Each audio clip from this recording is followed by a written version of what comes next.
Chapter 16, The Grave Diggers. They were 2 days finding their way to Shirttail Camp. They followed the South Fork of the American River into the winding Coloma Valley. The summer hills were red and yellow. They passed within 10 feet of Old Cap Sutter's sawmill. Jack heard everyone in the diggings refer to Sutter as Old Cap, and he knew the miners' yarns about the sawmill. He looked at it now, a rough, timbered shack on stilts at the water's edge. Old Cap had hired a carpenter named Jim Marshall to build it. That was the way the yarn began. On a chill January morning in 1848, the carpenter spied a yellow glitter in the tail race. Does this sound familiar? From your time for kids, when James Marshall and a little something called gold happens? He thought it might be fool's gold until he beat it with a rock. That was the test. Fool's gold was brittle and would splinter. Real gold was soft and would flatten out. The lump flattened out like a yellow button. Marshall rushed off to Sacramento, where Old Cap had built a fort, and arrived in a pouring rain with the news. He made Old Cap bolt the door, pulled a white cotton rag from a pocket of his wet pantaloons, and revealed his discovery. Jim Marshall was so excited he could barely speak. The two men tried other tests. They got bowls of water and a scale. Using an equal amount of silver, they weighed the two metals underwater. The gold was heavier. Then they tested the samples with acid to see if they could corrode. They wouldn't. There was no longer any question about Marshall's discovery in the tail race. He had found gold. Eureka! The news leaked out, and the rush for yellow treasure began. Squatters came swarming into the valley, and now a town had sprung up on both sides of the river.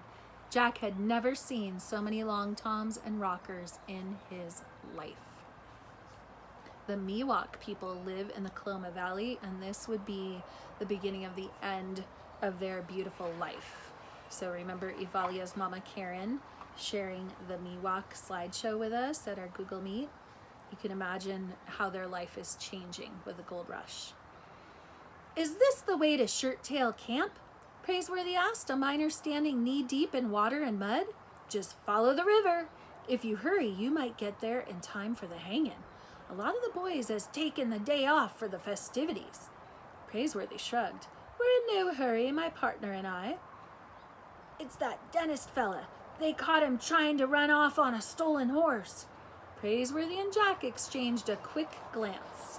The map. Only Cut-Eye Higgins knew where Dr. Buckbee's gold bonanza might be. He couldn't talk very well hanging from a limb, much as he deserved it, no doubt. On second thoughts, said Praiseworthy, we're in a terrible hurry. Good day, sir. They arrived at Shirttail Camp in an hour.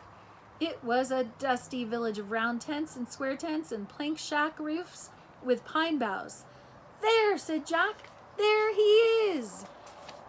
He saw Cut-Eye Higgins seated on a horse under the limb of a tree. He wore his jeepy joppa hat, and around his neck a noose. The scar across his eye set his face at a hard squint. A crowd was ringed around him. We're just in time, Jack murmured. Praiseworthy whipped out Stubbs' red bandana blindfold and quickly tied it around Jack's face. Partner, you've got a toothache. What? Moan now and then, good and loud. Come on. And here is the crazy scene.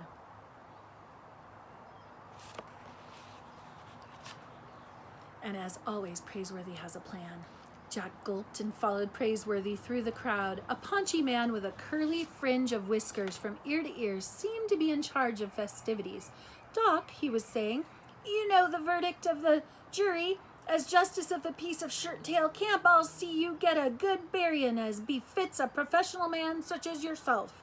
We don't mind so much that you extracted a gold pouch every time we opened our mouths. There's plenty of yeller around. And that you light-fingered every pocket watch in town so that nobody knows what time it is. You're a professional man, and we tried to make allowances, but horse stealing is a heinous crime, and you got to pay the penalty. Since you said your last words 2-3 times already this afternoon, let's get on with it. Boys, switch that horse. Hold on, demanded Praiseworthy, stepping forward. I've got a lad here with a powerful toothache. The justice of the peace threw down his hat. Doggone! That's the third one today. We'll never get him strung up. I beg of you, gents, said Praiseworthy. We've come a long way and it'll only take a moment. The boy is in pain. Listen to him moan. Jack bellowed and held a hand to his cheek. He wasn't pretending. He was downright scared they might let Cut-Eye Higgins pull one of his teeth. All right, said the chin-whiskered official. Get the doc down off that horse. Hiram, give him back his forceps and bring that molasses barrel for the boy to sit on. Jack moaned again and watched the men help Cut-Eye Higgins off the saddle. He seemed a little weak in the knees. They cut the rope binding his wrists behind his back, but left the noose around his neck. He peered from Jack to Praiseworthy. It was a moment before he recognized the butler in red shirt, jack boots, and whiskers. Never thought I'd be glad to see you again, he said. His face was pale and his usual sneer was gone. Reluctantly, Jack seated himself on the molasses barrel and the doomed man clapped an eye on him. Open your mouth, son, and stop squirming. Jack took one look at the steel forceps and Cut-Eye Higgins' shaky hand and decided that a team of mules wasn't going to get his mouth open. Let's see them ivories, Cut-Eye Higgins said under his breath. I'll just tinker. You didn't come to me to have any yanked. We came for the map, Praiseworthy muttered. I figured. Get me out of this and the map is yours. Praiseworthy nodded. It's a bargain. I'll do the best I can, but first, the map. I don't trust you even with a noose around your neck. Cut-Eye Higgins lifted off his jippy-joppa hat and fished a thick, folded strip of brown paper out of the sweatband. It was as if he kept it there only to make his hat fit. When he returned the hat to his head, it slipped down almost to his ears. There's my part of the bargain now. You keep yours. Open them jaws, boy. Jack swallowed hard and opened up. The crowd watched and waited.